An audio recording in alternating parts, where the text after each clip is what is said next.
एक गांव में एक साहूकार रहता था। साहूकार के एक बेटी थी। वह नित्य प्रातः प्रतिदिन पीपल सींचने जाती थी। जब वह पीपल सींचने जाती तो पीपल के पेड़ में से लक्ष्मी जी प्रकट होती थी और चली जाती। एक दिन लक्ष्मी जी ने साहूकार की बेटी से कहा, तू मेरी सहेली बन जा। तब लड़की ने कहा कि मैं अपने पिता से पूछकर कल बताऊंगी।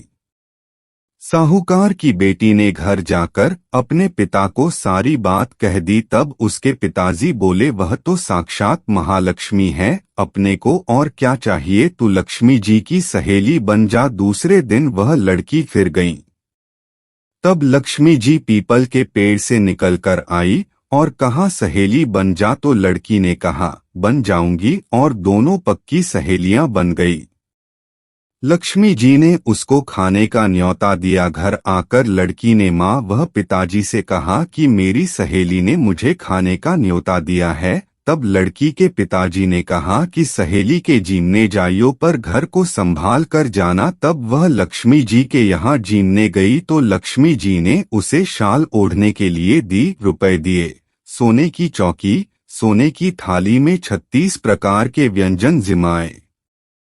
जीम कर जब वह जाने लगी तो लक्ष्मी जी ने पल्ला पकड़ लिया और कहा कि मैं भी तेरे घर जीमने आऊंगी। तो उसने कहा, आ जाइयो। वह घर जाकर चुपचाप बैठ गई। तब लड़की के पिताजी ने पूछा कि बेटी सहेली के यहाँ जीम कर आ गई और तू उदास क्यों बैठी है। तो उसने कहा, पिताजी लक्ष्मी जी ने मेरा इतना स्वागत सत्कार किया है, अनेक प्रकार के भोजन कराए, परंतु मैं कैसे जिमाऊंगी, अपने घर में तो कुछ भी नहीं है।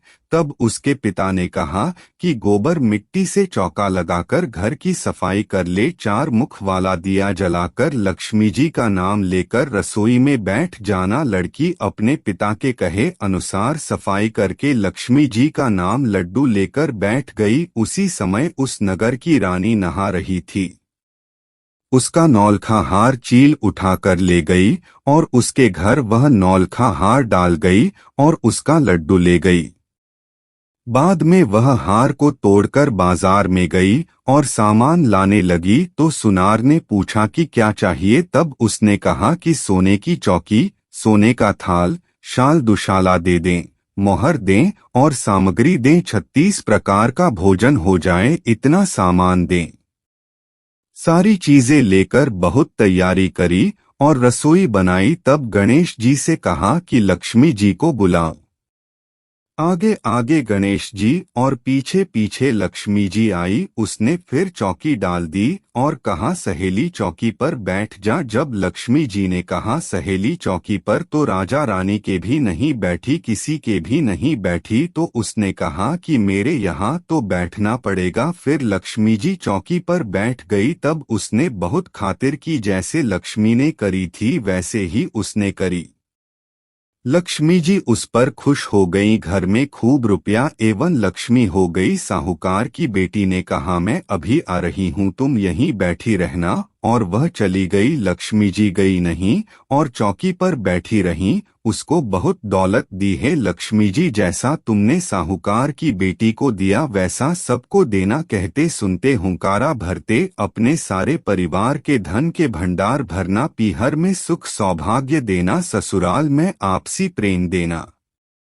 बेटे पोते को तरक्की और गुणवान होने का आशीर्वाद देना है। लक्ष्मी माता जो भी आपकी कहानी सुने उनके कष्ट दूर करना, दरिद्रता दूर करना, सबकी मनोकामना पूर्ण करना। जय बोलो माँ भगवती देवी लक्ष्मी माता की जय हो, जय हो, जय हो।